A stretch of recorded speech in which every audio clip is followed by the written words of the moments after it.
very good afternoon to you all. I'm not so familiar with your protocol, so all I'll say is all protocol having been observed, I'll get straight to my story. I know Solomon personally, so when one of your organizers walked me up to him and said, I'd like you to meet the MC and the moderator of the session, I said to him, thank you very much, but no need for introductions because Solomon and I go way back 10 years now, having known each other from our professional circles. My name is Joseph Ajal. I'm a human resources practitioner. I'm a certified professional coach, and I'm the president of the International Coaching Federation Uganda Charter Chapter. Now, you might be wondering, why is a human resources practitioner here at a mental health conference? Why is this gentleman who is a coach talking to us on matters of mental health? He's neither a doctor, nor a psychiatrist, nor a nurse, nor a therapist. What is he doing here? The reason I'm sharing my story with you is that I had a spouse, and I use the word had deliberately here because she's deceased. On 28th of March of this year, I lost my wife to a mental illness. And not only was she mentally ill, she committed suicide. So, when I heard Dr. Kalani talking about the challenges of mental illnesses in communities and in facilities that provide medical services at the Ministry of Health and so on, I couldn't help but resonate. For me, it's not a theory. I was married to Sinai, my wife, for 16 and a half years. We'd dated for 2.5 earlier. So we'd literally been in a relationship for 18 and a half years. Courted for 2, married for 16 and a half. And if she hadn't passed away on 28th of March of this year, by August this year, we would have been married for 17 years. This is our 17th year running. She was 37. So, the reason I'm here is to give more credibility to the concern of most Ugandans about the need for more funding and support, and especially for us as society to stop the stigma that's surrounded with mental illnesses. Health, Ministry of Health, has a block of only 7% or less, maybe 6 point something, of our national budget, maybe 6, I don't know, I stand to be corrected. But of all of that, mental health has only 1%. So what is 1% of 6% of the entire block? It's a drop in the ocean. It's not enough. But it's the responsibility of every one of us to stand up and be counted in the fight against mental illnesses. How so? You might ask yourself, what is my role in this? I'm a reporter, I'm a journalist. Or I'm a doctor, I'm a nurse, but I'm not in the mental space. I'm perhaps a pediatrician. I'm a teacher. I'm a civil society leader. I'm a politician. I'm a banker. I'm a regulator. Whatever it is you do, it's irrelevant. Every one of us in this room knows somebody who is dealing with a mental struggle somewhere. These people are not the people that are undressed and on the streets walking around naked. No, that is a misnomer. It could be that they are mentally ill, but that's the extreme end of mental illness. These people are CEOs like myself. These people are MPs like Honorable Betty Bachireke Namboze. These people are sitting in cabinet as ministers. Some of them are permanent secretaries. Others are general managers, heads of HR. Successful entrepreneurs. My wife was a very successful entrepreneur. She was a CEO and founder of 2 companies. She made quite a good amount of money. But she was mentally ill too. These people are in our communities. They are our children, our teenagers. They are our mothers, our fathers, our sisters and our brothers, our grandparents, our aunts and uncles. They are in this room right here, right now. If I run a secret ballot survey and asked you in the room right here, right now, how many of you are suffering, not just suspecting, but are suffering from mental illness, you'd be surprised. The New Vision last week led with a headline that said, no, the week before last, 14 million Ugandans are known to be suffering from mental illnesses. Now, for a population of 43 million, 14 million is 32% of our national population. And from my research on mental health that I did through the World Health Organization and the Cornell University, I found out that based on World Health Organization statistics, the global population of 8-something billion people, 30% of those are mentally sick. In other words, they've been diagnosed and are either receiving treatment or they know for a fact. Well, what about those who don't know? Sadly, there might be even more, but they'll never know until somebody does the research. Mental health is one of the least funded areas of health. The number of psychiatrists, now I stand to be corrected again, when I speak these statistics, those of you who know for a fact should correct me if I'm wrong. But from my research, there are only 53 psychiatrists in Uganda. 53. For a population of 47 million, some 14 million of whom are sick, how can 53 psychiatrists treat 43 million people? It's practically impossible. So we need more funding. We need more doctors, more nurses, more clinicians, more therapists, counselors, and so on. All these professionals who are in the value chain of providing assistance to mentally ill people, we need to increase research in this space. We need to provide more support for patients and especially their caregivers. As the husband of a woman who was mentally sick all her married life, and I didn't know until much, much later, I'll tell you the caregiver, the principal and primary caregiver, faces just as much pain, if not more, than the sufferer. When she would not sleep, I would not sleep. When she would smash plates and cups on walls and throw knives around the house, I was the victim. I was the one suffering broken bones and wounds all over my body as well.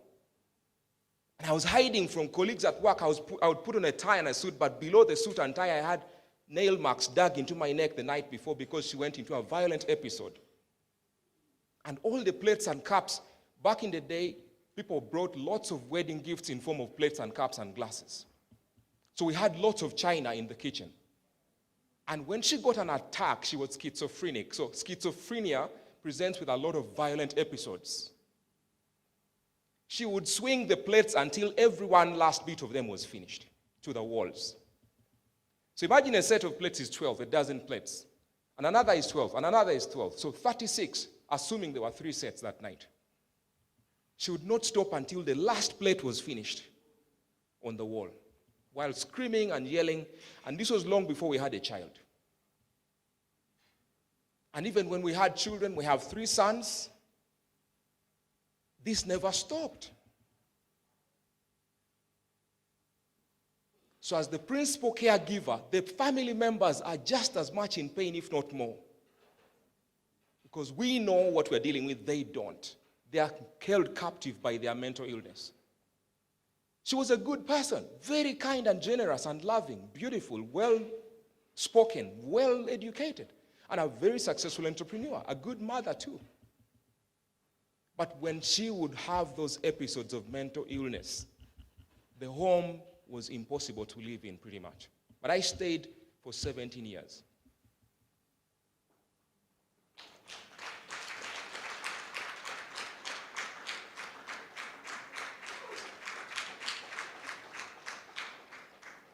And the following morning, because she would become cognizant of what she has done, when the tempers have gone down and she's sort of a bit more understanding of herself, she would apologize. She would go and make breakfast and try and give me breakfast in bed, prepare stuff for the children. She's an amazing cook, by the way. She made amazing cuisines. Or she would offer to take us all out for lunch or dinner and say, it's on me, I'm paying. And she would apologize and be so contrite, and she would shed tears, genuine tears of pain and hurt and regret. And she would be sweeping the glasses and the plates off the floor and saying, maybe this time it's me to replace those broken glasses and plates and cups. I said, never mind, I'll pick the bill. At times like those, the kids and I would be shedding tears of physical pain and empathy for her, but also for ourselves, for the amount of trauma we were dealing with. And I still was successful at my job. I'm an award-winning human resources practitioner. I've won 6 awards in 5 years. And when I say awards, I'm not just talking local awards, I'm talking global awards, international, from Washington, D.C., from New York, from Mauritius, from India, from different parts of the world. For case in point, in 2015, the most outstanding contributor to the field of learning and development in Africa was me, Mauritius, 2015. 2017, same, most outstanding contribution to the field of learning and development in the whole of Africa by the Human Resource Development Congress, global body. That was me. But at home, it was chaotic. It was turmoil. So I channeled my energy into being a better professional at the workspace because work became a way for me to escape from the turmoil at home. Now, I loved her, and she loved me. But I also knew we were dealing with something far more serious than love could resolve, or prayers for that matter. So fast forward, I'm out of the country for about a month last year, between October and November. And my wife calls me every day, several times. And if you don't pick her call, you are in serious trouble. Why didn't you pick my call? I was in a meeting. But it's your wife calling. You should pick. Prioritize me. I said, but I was training. I was facilitating. The time zones between Uganda and the US is 9 or 8 hours or many other hours depending on the state you're in. So the state I was in, it was a 9-hour difference. So I'm like, you're calling me, it's 3 a.m., I'm fast asleep. So you can't expect me to pick the call immediately. Maybe I was fast asleep. I don't care, I'm your wife, you need to talk to me now. I said, okay, fine. So when I came back to Uganda, I reached out to her mother and her sister, and I said to them, she's not okay. The episodes of paranoia are getting worse. Let me give you an example. Whenever we drove out of home, we never used the same route to leave the house or to come back on a daily. Never, ever, not even once. She made sure we drove using another route and to come back home using another route than the one that we used to leave in the morning. Why? She felt she was being trailed, monitored, or followed. And any car that overtook us, she would tell me, stop, they are tailgating us. Any border that overtook us, she would say, stop, that border has been sent by the mafia to kill me. She was schizophrenic, so she had paranoia. And she had a victimhood kind of paranoia. These are distorted thoughts, distorted mindset that makes you imagine things, illusions or delusions. And hers was the persecutory kind of delusions. So she felt that the whole world persecuted or hated her and didn't want her alive anymore. So she would constantly run away from people at the height of her illness when she was very acute. And she would make me stop the car 3, 4, 5, 6 times on the way from home to office every day. Even on her own. The other thing I observed living with her is that obviously her anger management was non-existent. I can't even use the word poor. She simply didn't have any stops or barriers when she felt anger for anything. So she was extremely possessive of me and very jealous of any female, whether her own sisters or my co-workers. So I constantly, when I got to a new job, I prepared my co-workers, the females, and I said, because the human resource profession that I'm in is predominantly female. The coaching profession that I lead in Uganda is also predominantly female. I don't know why, but that's the way it is. So I'd prepare my co-workers and tell them, if you get a call from my wife any day, just understand, please. Don't take it personally. Because she did that a lot. And then, from the very beginning, when we were still dating, before we even got married, we were not even living together. She was already showing signs of extreme jealousy, extreme anger, and possessiveness. She would never let me speak to any female, even if that female was her own sister. if she was not around. Even at the church where you think it's a safe space, she would pick up on one or two sisters and say, that one, I don't like her. She might have a thing for you. And I'd be like, I don't even know her name. What does she look like? You must know her, the way you looked at her in church the other day.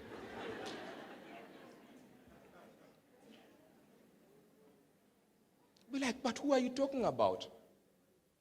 And so that was the reality I was living with.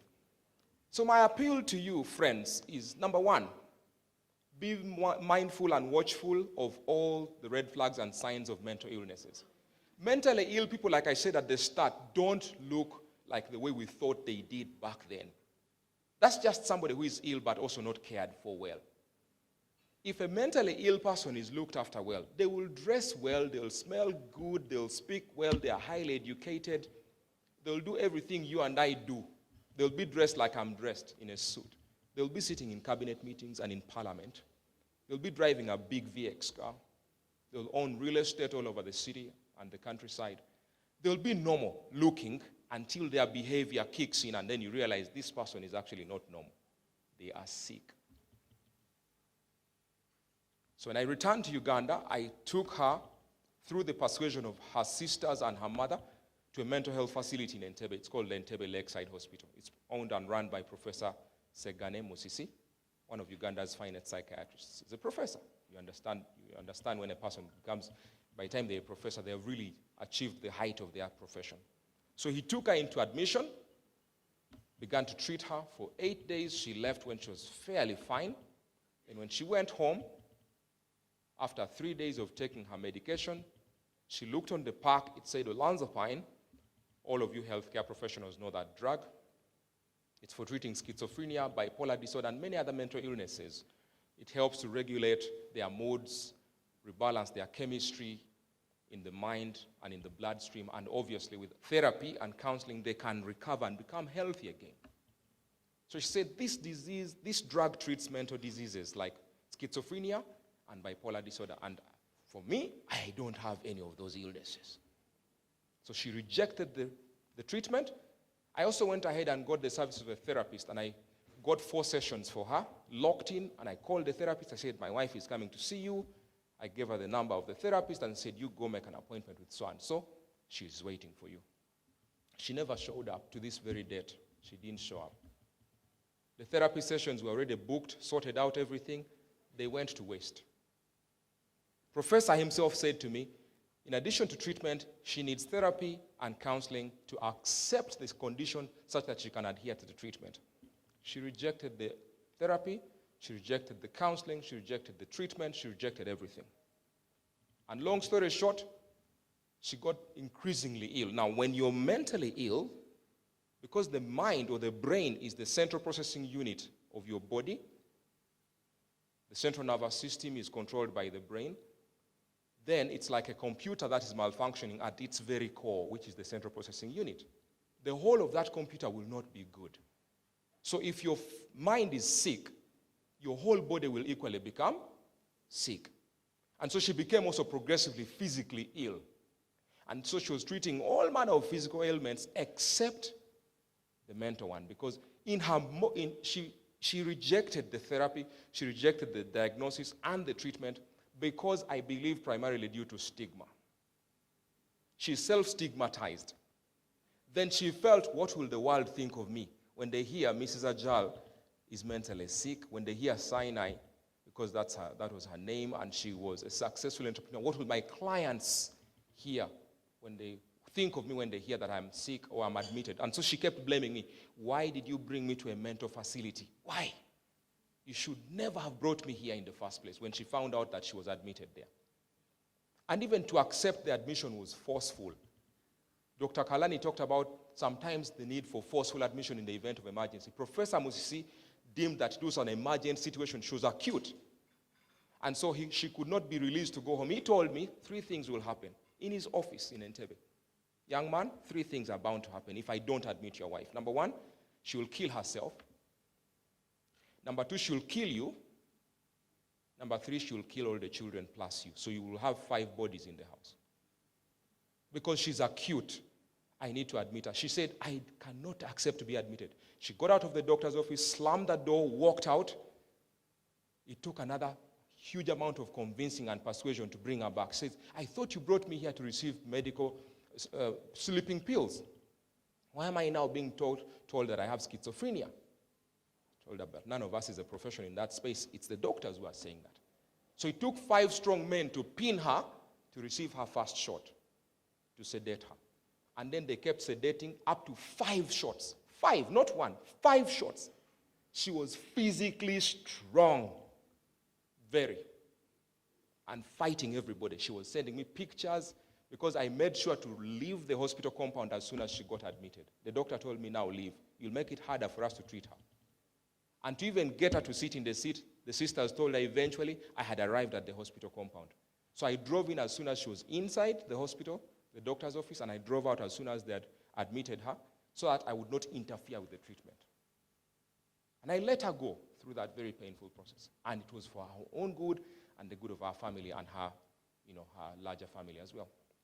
So long story short, she, ultimately rejected everything and went on a spiral, a downward spiral until 28th of March.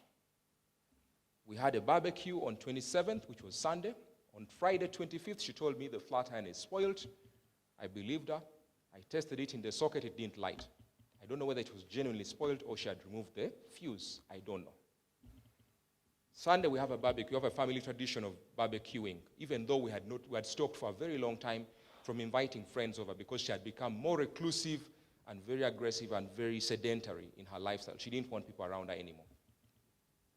So we had stopped inviting friends and family over, not even relatives. It was just me, the 3 kids, herself, and our worker, only us.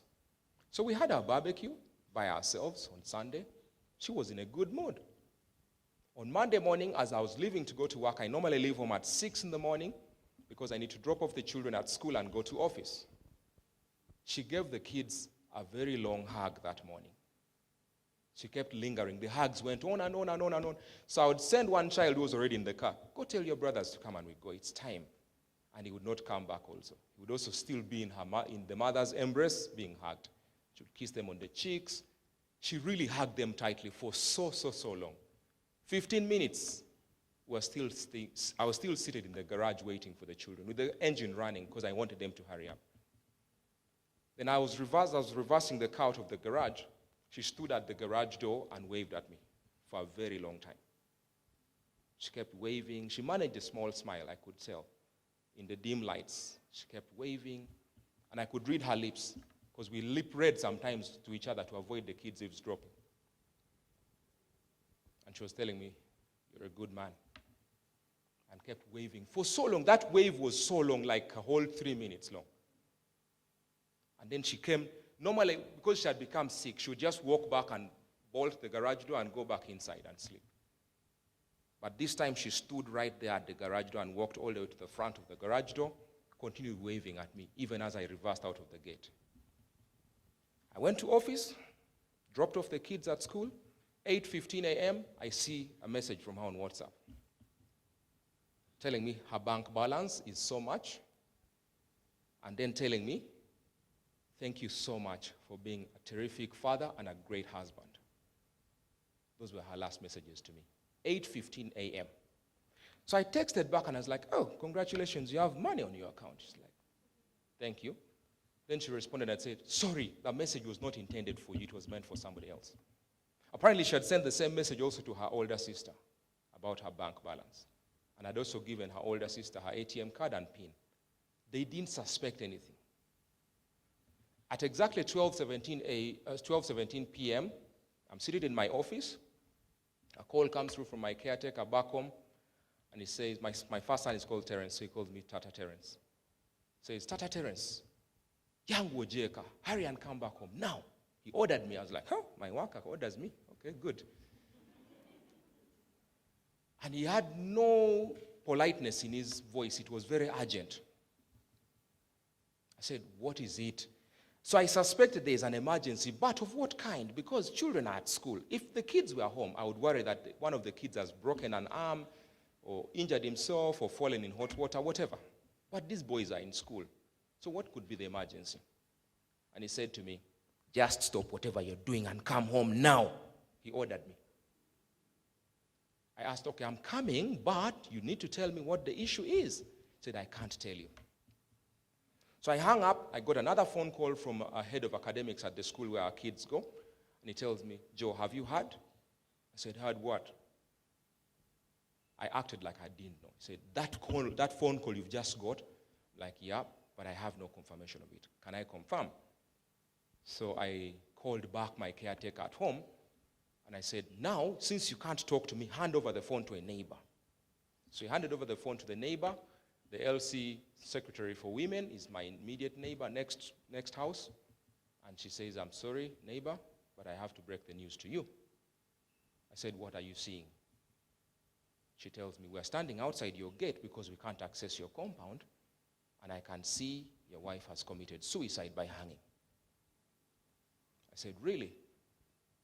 Okay. So I called back the gentleman at the school to confirm to him. Of course, his wife knows us. We know the family. We are together. The wife is the one who had brought the gentleman who works for us at home. So she had broken down in tears. She was already crying. So I drove home. And when I got home, I had a visual confirmation of what my neighbor had actually said. So at the end of it all, we put her. Well, the police took her down. They took statements from me, from my caretaker, from the neighbors, went through the post-mortem. We shared with them evidence from Entebbe Lakeside Hospital that this has been a mental health patient for long and that we've battled this disease all our lives. They said, sorry, permission to go ahead and proceed with burial granted. So we buried her on the 2nd of April. Now, I stand here today as a single father and a widower, not because of circumstances that I wanted, but that I found myself in. It's because of mental health that I am no longer married, and I'm a father to children who don't have a mother anymore. It's because of mental illnesses. Now, I want to encourage all of you listening here today. Please, if you see the following red flags in your family members, do not take them lightly. Take them seriously, because you might lose a loved one. On Saturday morning, I was on Andrew Chamagero's Twitter live. We did a Twitter space. It lasted 5.5 hours. We had over 10,000 listeners from 28 countries. The issue of mental health is a serious matter. And I trend on 2 hashtags. The first one is Stop the Stigma, and the second one is Raise Mental Health Awareness. If any of you is on social media, those are the 2 hashtags you must follow. Stop the Stigma and Raise Mental Health Awareness. Also, we might add Raise Mental Health Funding. Hashtag Raise Mental Health Funding. Raise Mental Health Research. So, when we stop stigmatizing against ourselves as a society, more of our people will accept that they are mentally sick and seek therapy, treatment, counseling, and heal. These are good members of our society. They can live productive lives. For as long as we put the money where our mouth is and provide the support of family, that these people will recover and live a productive and healthy life. May my sad and unfortunate story act as an impetus and a motivation to all of you who have doubts to rise up to the occasion. Look out for the red flags, things like sleeplessness, insomnia, sleep apnea, poor anger management or lack of it, obsessiveness to the extreme degree. You hear about things like OCD. We joke about OCD, obsessive compulsive disorder. Too much being clean, washing hands all the time, fear of germs and pathogens. Post-traumatic stress disorder for people who have gone through a traumatic experience. Post-COVID stress. COVID was a trauma on its own already. So post-COVID stress disorder is there. Yes. And other things, bipolar disorder, extreme mood swings. One day they are happy, one day they are sad. One day they are exuberant, one day they are crying. When they work 20 hours a day. That was my wife. When they are sad and depressed, they sleep 20 hours a day. Same person.